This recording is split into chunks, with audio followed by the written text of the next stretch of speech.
Renault's third generation Twingo might look like a conventional city car, but under the skin, it offers a very different approach to the whole business of urban mobility. The decision to mount its engine at the rear makes it almost unique in this segment, freeing up extra interior space and making the car brilliantly nippy in crowded city streets. If that's just what you're after in an affordable little runabout, it's well worth a look.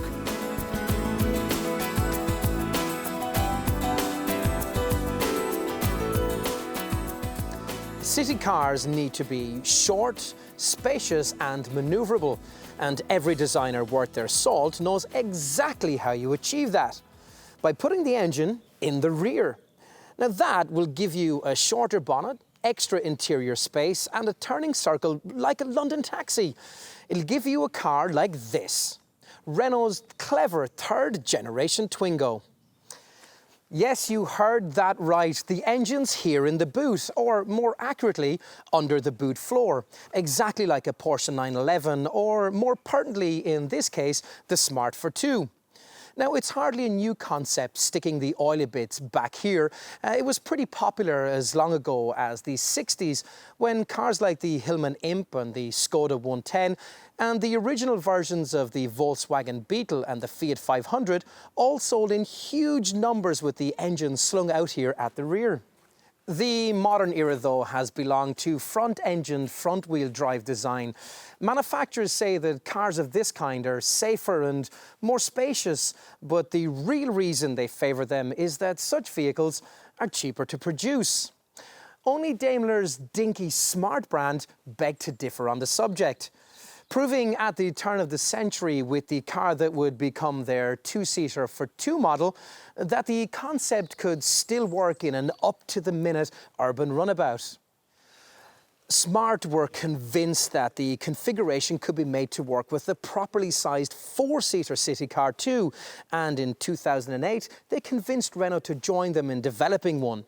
With a history of innovation dating all the way back to 1993, the French brand's smallest Twingo model would, it was felt, be well suited to such an unusual drive layout, and claims to be in this finished third generation guise. It was launched here in the autumn of 2014. It was developed and is built alongside Smart's for 4 model, but apart from that car, there's no other 4-seater compact vehicle on the market daring to be different in quite the same way. The question, though, is whether Renault's boldness in creating such a thing is going to pay off.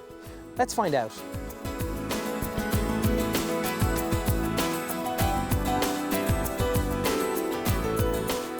So, how does it feel to drive? Well, to be honest, if you weren't told beforehand that the engine is in the back, you probably wouldn't realise the fact, which is probably about as big a compliment as I can pay Renault regarding the Twingo's handling neutrality. Essentially, though the driving position is a little more commanding than most, in every other respect, on first acquaintance at least, this feels just like any other modestly powered city runabout. Or at least it does until you come to tightly twirl the wheel. In this car, the front wheels can turn to an impressive 45-degree angle. More typically, urban runabouts are limited to about 30 degrees. As a result, this car offers a super tight turning circle of just 8.59 metres, which is pretty much on par with a London taxicab, and over a metre tighter than any other rival can offer. It's enough to make a difference between making a successful U-turn or being caught in the traffic having to hurry a 3-pointer. In terms of urban usability, it certainly gives this car a huge advantage.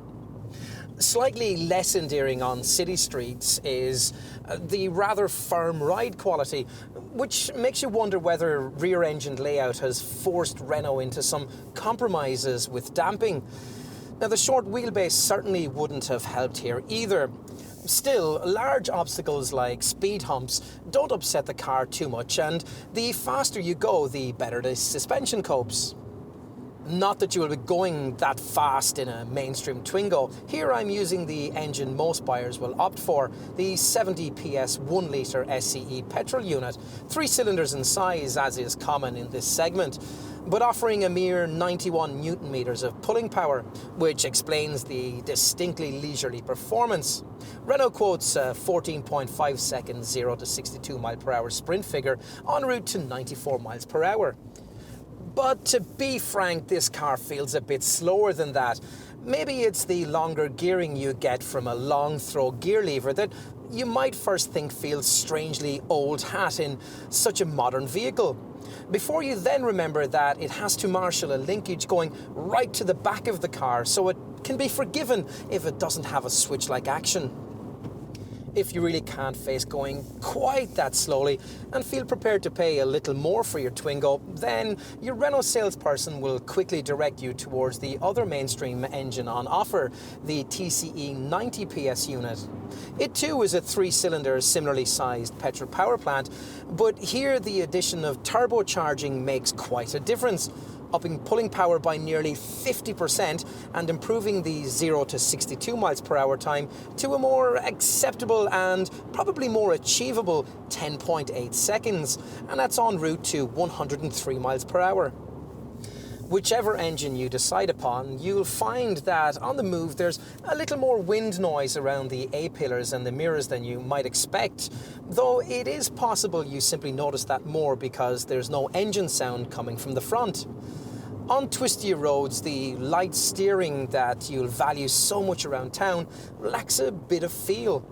But then that's a compromise most likely buyers will probably be happy to make. Go for the pokier TCE model and you get a variable ratio setup that responds more quickly as you turn the wheel and requires less arm twirling through tighter bends.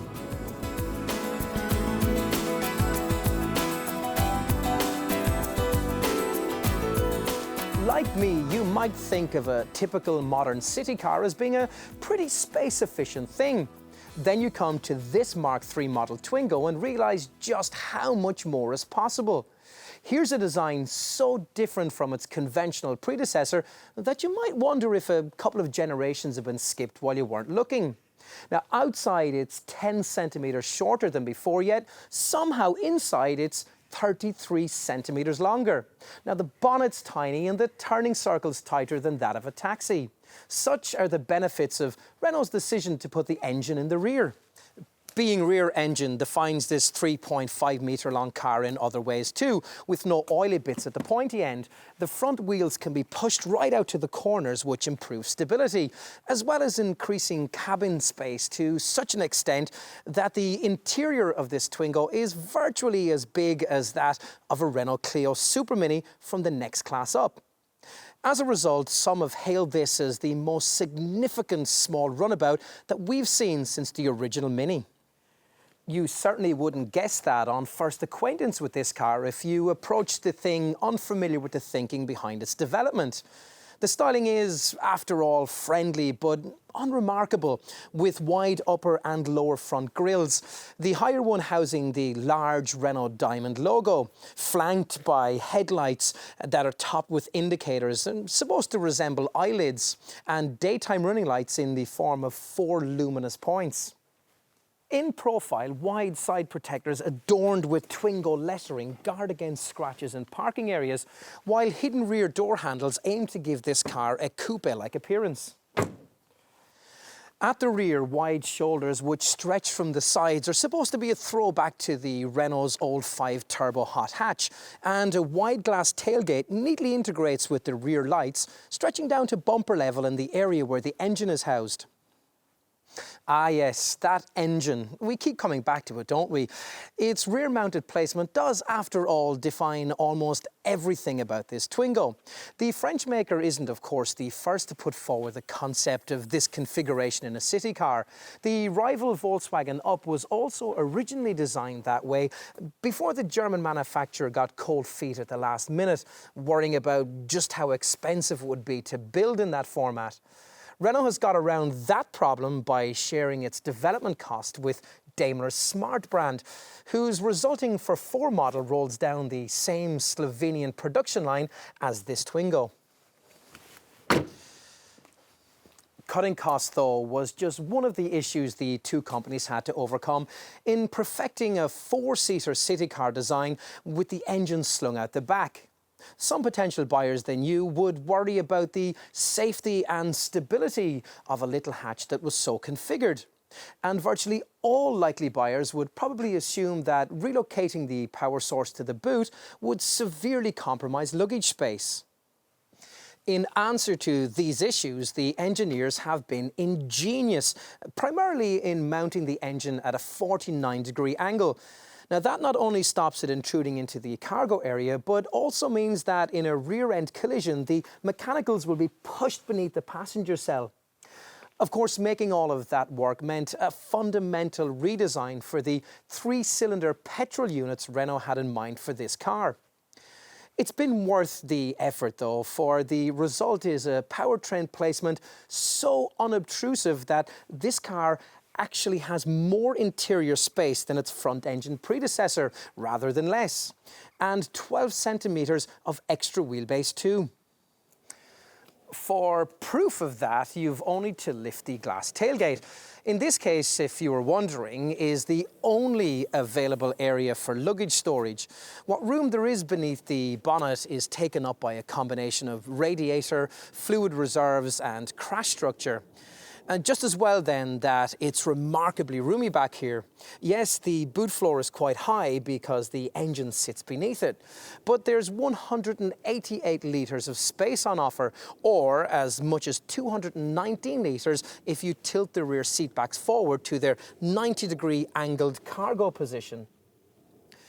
True, that second figure is still nothing like as much as you'd get in rivals like Fiat's Panda, Hyundai's i10 or the Volkswagen Up with its Seat and Skoda clones, but it's better than any other city car can offer.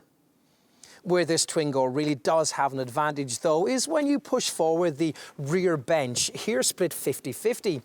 It isn't just the 980-litre capacity this reveals is nearly class-leading, around 30% more than you'd get in, say, Peugeot, Citroën or Toyota city cars, for example. It's the usability of that beautifully flat space that's emphasised by a unique feature in this class of car, a fold-flat front passenger seat. And thanks to this, astonishingly long loads of up to 2.31 metres can be accommodated. Say an IKEA flat-pack bookcase or a full-size double base in a city car. Time to take a seat up front where you'll find yourself sitting comfortably and commandingly in a position that further aids the way that the short, stubby bonnet makes parking placement so straightforward. You do, though, have to go beyond the entry trim level to get height adjustability for both seat and steering wheel. And as with many city cars, you might be irritated to find that that wheel can't be specified to alter for reach. Look through it though and you'll see a semicircular speedometer framing a digital display, clearly designed by Renault's development partner Smart. It's not to my taste, but it's clear and it's readable. Most eyes, though, will be drawn towards the centre console, particularly in a plush model fitted with the brand's clever Orlink 7-inch colour multimedia touchscreen. From there, as well as controlling the stereo and the sat-nav, there's the potential to get economy driving tips, use text-to-speak messaging and surf the internet to download a range of Renault-sourced apps for things like email, Facebook, Twitter, news and fuel prices. It's really very clever indeed. If you haven't paid the extra for the Orlink package, then your Twingo will instead come with the brand's clever Or&Go package, allowing almost any smartphone or tablet to be attached to the fascia via the universal fixing cradle. That has its own USB connection and power supply. You simply connect up your device and download the free Or&Go app onto it. Now, this will instantly give you access to navigation, extended communication, multimedia and trip computer functions. It'll even show a rev counter display, which is presumably why, rather frustratingly, one isn't provided within the instrument binnacle. All of this cleverness may be intended to distract your attention away from the fact that, as a whole, the cabin isn't as classy and solid as you'd find in, say, Volkswagen's city car design. In compensation though, it is one you can trim far more individually to suit your own personal taste, thanks to these interchangeable panels that can be colour coordinated to match the upholstery, and even this removable 2.6 litre central storage box. Storage for small items is in fact quite plentiful, with 3 cup holders, 3 litre pockets in the front doors, and an optional 2 litre centre console between the front seats, and a 6.4 litre glove box.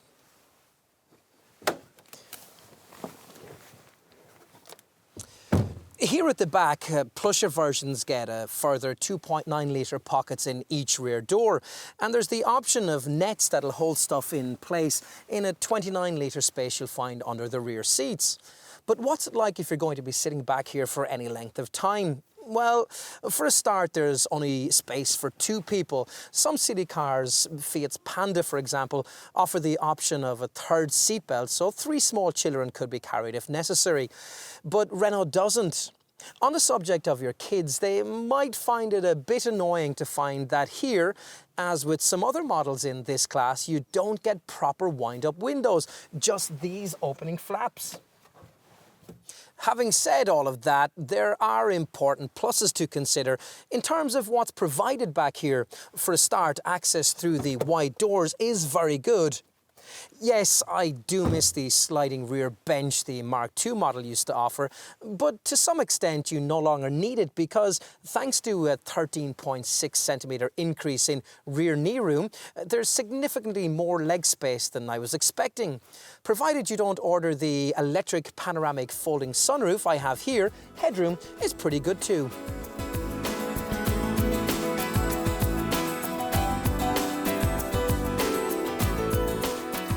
The mainstream Twingo models we're concentrating on here sit in a fairly narrow pricing band. We're talking from just under £10,000 to just under £12,000. That's because there are only 2 petrol engines on offer, both 3-cylinder petrol units, and just this single 5-door body style. You can, though, talk to your dealer about a 6-speed twin-clutch EDC auto gearbox option. If, like most buyers, you choose the lower-powered SCE 70 variant, then bear in mind that it doesn't come with a fuel-saving stop and start system, unless you stretch your budget to around £11,000 for the plush Dynamique version I'm trying here. And Dynamique is the only trim level available if you can find around £12,000 to get yourself the extra power of the single-turbo TCE 90 model. As for the value proposition all that represents in the expanding city car sector, well, it must be difficult to create something evolutionally different in this segment, as Renault has done by giving this Twingo a rear-wheel drive layout, while still keeping prices in line with the more conformative front-driven models offered by rivals. Yet the French brand has had to try to do that, mindful that sticker price is everything in this part of the market, and that most buyers probably won't care about design cleverness that they can't see. So it is that pricing here occupies something of a middle ground in the city car sector. So, for example, if you compare it against the shared design we know either as a Volkswagen Up, a Skoda Citigo or a Seat Me, you'll find that this Twingo sits just above the Skoda and Seat options, but just below the Volkswagen. All 3 rivals stack up well against this Renault, but lack a bit of its joie de vivre. And you might expect a bit more of that if you turn your attention towards the other main shared design in this segment. The one we know either as the Toyota Aygo, the Peugeot 108 or the Citroën C1. Do that and you'll find that this Renault is priced just above the Toyota, but may save you a little on the Peugeot or the Citroën. These 3 rivals have a slight running cost edge over the Twingo, but offer less seats, folded luggage room. As usual, it'll come down to your buying priorities. There are, of course, other options you could consider. Ford's Ka and Fiat's 500 aren't really relevant rivals, as they only come with 3 doors, as does a Mini unless you have a much bigger budget to spend on it. But don't worry though, there are plenty of other alternatives. If you're happy to broaden your city car search, I'd think carefully before opting for something really cheap. Remember, after all, what you're going to have to live with. A Suzuki Alto really does feel bargain basement, but at least it'll be as affordable as this Twingo to run. Unlike, say, a Dacia Sandero or an MG3, also costlier to run than this Renault will be the entry-level petrol version of both Fiat's Panda and Hyundai's i10. So the small upfront saving both of these rivals can offer will be eroded pretty quickly. Now, better in this respect are Kia's Picanto and another city car built in Korea, Vauxhall's Viva, both of which manage a good showing on the balance sheet, along with a decent price saving over this Renault. Unfortunately, though, they also lack the technology and the personalisation options that set this Twingo apart. If, having considered all of this, you conclude that it is a Twingo that you really want, then you're probably going to be pretty pleased with your choice when you come to consider the standard specification Renault is offering across the range. After all, even the entry-level Expression model gets the smartphone-operated Or and Go system. Simply download the provided free app onto your handset, pop it into the cradle, and you'll have access to a variety of navigation, multimedia and trip computer functions, as well as Bluetooth phone connectivity and, of course, DAB or internet radio. More familiar standard items include LED daytime running lights, a rear spoiler, body-coloured finishing for the bumpers, door handles and door mirrors, a USB socket, powered front windows, remote central locking and a speed limiter to help preserve your licence in roadworks or urban areas. It is a pity that you don't get a space-saver rear wheel, just the tyre inflation kit under the passenger footwell. But on the plus side though, all models do get a useful folding front passenger seat, a unique feature in this class. All well and good, but most buyers will want to haggle a little harder or add the small incremental premium necessary to graduate up to a play-trimmed model. That'll be a lot more comfortable to live with thanks to its standard air conditioning and height adjustment for both seat and steering wheel. More importantly, it's only from the play trim level that you get access to the personalisation packs that really allow you to individualise your car. Before thinking about those, you might wonder whether it would be worth finding the extra for the top-spec Dynamique trim that I have here, with its 15-inch alloy wheels, front fog lamps, pinstripe decals, powered heated door mirrors and cruise control. You could certainly justify those niceties by remembering that you'll need this trim level to get the efficient engine stop and start system, and that it's only with this spec that you get the option to try what is probably this car's most desirable extra cost feature, the Or-Link multimedia system with its 7-inch colour touchscreen. This gives you voice control, satellite navigation, a reverse parking camera and a brilliant upgraded Archimedes stereo with 3D sound. Once you've made your trim choice, it's pretty much down to how you're going to personalise your Twingo. And, as I've begun to suggest, Renault does give you plenty of options. You might like a body kit, extra side decals, a colour-coordinated exterior touch pack, or these larger 16-inch diamond-cut alloy wheels. Plus, there are interior touch and style packs to brighten up the cabin too. The French brand, though, thinks that many Twingo buyers are going to want to go quite a bit further than that with a desire for ultimate individualisation that it aims to satisfy with what it calls personality packs. Now, these use bespoke colours and decals for a much more personalised approach across a choice of 6 different themes: fashion, retro racer, party, techno, casual chic and urban. Now, depending on your choice, you'll get cabin-coloured coordination for the interior upholstery, door cards, instrument and air vent surrounds, steering wheel inserts and storage bins. And the same outside for the grille strips, side protection strips and door mirror shells. There's no excuse then for ending up with a Twingo that won't feel special on your driveway. And once you've created that, you might want to consider a few finishing touches. Now, I'd certainly want the under rear seat stowage area with its net, possibly rear parking sensors and heated front seats, and probably the convenience pack, which adds climate control and auto operation for the headlamps and wipers. Now, I'd also want to consider this lovely electric panoramic fabric folding sunroof. On to safety. Now, you might be worried about the greater likelihood of skidding in slippery conditions with a rear-wheel drive car. Now, Renault says this won't be an issue thanks to the way that the Twingo's electronic stability control system has been configured. Nor will the rear engine configuration be a problem if you get hit from behind, as the unit's 49-degree mounting position means that in such a situation, it would be pushed beneath the passenger cell.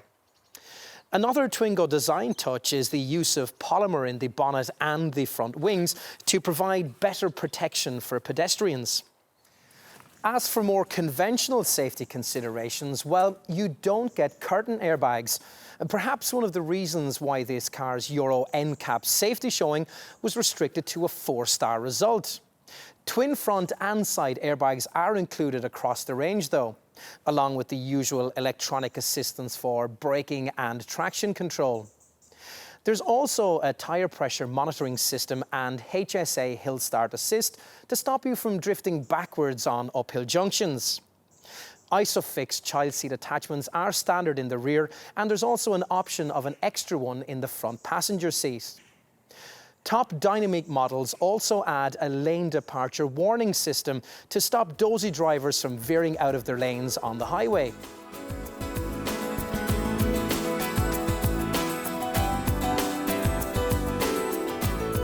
A city car must be cheap to run, that's a bit of a given. And the Twingo SCE 70 petrol model I'm driving here certainly is, returning 67.3 miles per gallon on the combined cycle and 95 grams per kilometre of CO2. Now, if you own the equivalent version of the previous generation model, you'll find that this one will take you 14 further miles on each gallon, while putting out 35 grams per kilometre less of CO2. Unfortunately though, you only get this strong showing with the priciest dynamic version, thanks to its standard stop and start system that cuts the engine when you don't need it, stuck in traffic or perhaps waiting at the lights. Without it, the returns from the lesser SCE 70 Twingo variants fall to 62.8 miles per gallon and 105 grams per kilometre of CO2. It's easy to criticise Renault for not including the stop-start as a standard feature across the range, a move which would certainly have positioned this car as a more efficient choice in its class and moved it closer to the standard set by the segment-leading Peugeot 108, Citroën C1, Toyota Aygo design. Now, having said all of that, other brands also charge extra for stop and start, and without this feature, this Twingo's fuel and CO2 returns are broadly the same as those you'd get from key rivals like Volkswagen's Up, Skoda Citigo or Seat's Me. And a bit better than you'd get from an entry-level petrol-powered Hyundai i10 or Fiat Panda. Of course, I should point out that the SCE 70 petrol unit I'm using here isn't the only engine in the Twingo range.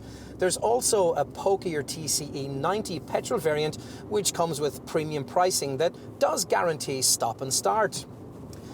That's still not enough to get this version's CO2 figures below the key 100 grams per kilometre mark. It manages 103 grams per kilometre. But it does return a credible 65.7 miles per gallon on the combined cycle. More of a downside in going for the TCE 90 comes with its relatively high Group 8 insurance rating. In contrast, the SCE 70 models are rated at either Group 2 or Group 3. As usual, drivers can play their part in reducing running costs, aided in this car by the clever Eco 2 feature that's been incorporated into the Or&Go app and Or-Link connectivity systems. Now, this gives your driving an Eco 2 rating along with current and average fuel economy figures. And in the TCE 90 model, there's also a built-in eco switch that alters the throttle mapping and air conditioning power to promote particularly fuel-efficient operation. Residual values look set to be better than the market average, according at least to industry experts. And the rest of the financial package looks reasonably good too. As with all Renaults, the Twingo comes with a 4-year warranty which offers unlimited mileage cover in the first 2 years and then 2 further years of protection up to 100,000 miles, which is a distance most city cars are unlikely to cover in 6 years. Servicing required every year or 12,500 miles should be affordable too. It's free for 4 years or 48,000 miles if you buy your car through the Renault Selections finance scheme. If you don't, there's a cheap extra cost package to cover the same period. And unlike many small cars, there's no sting in the tail lurking at 60,000 miles either, as the timing chain is maintenance free. In contrast, belt-driven rivals will often require an expensive engine-out procedure at this point in their lives. And finally, there's the peace of mind of knowing that 4 years roadside assistance cover is standard as part of the purchase.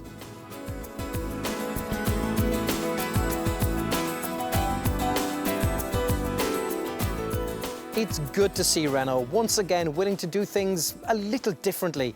This company has, after all, been at its best when it tears up the rulebook. It did that way back in 1993 in creating the original Twingo model, and again does so here with that car's appealing third-generation successor. The almost unique selling point in this case, the rear-wheel drive layout, ought to be just another engineering solution, though a very intriguing one. In practice, though, it's more than that, conferring upon this car a different feel and giving it a more individual character that you can then further personalise to your heart's content. That specialness, that individuality is something you'll enjoy every day in ownership of this Renault. When marvelling at how easy it is to see out of, how simple it is to park and how tightly it can turn. In other words, it's more than just about stickers and colour coordination.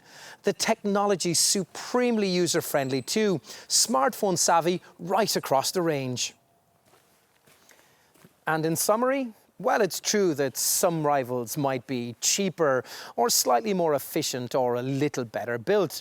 But try any one of those after living with the Twingo and you'll find the proposition of ownership a little mundane, a little conventional. And isn't life too short for that? Well, if you think so and you're buying in this sector, well, here's a great place to start.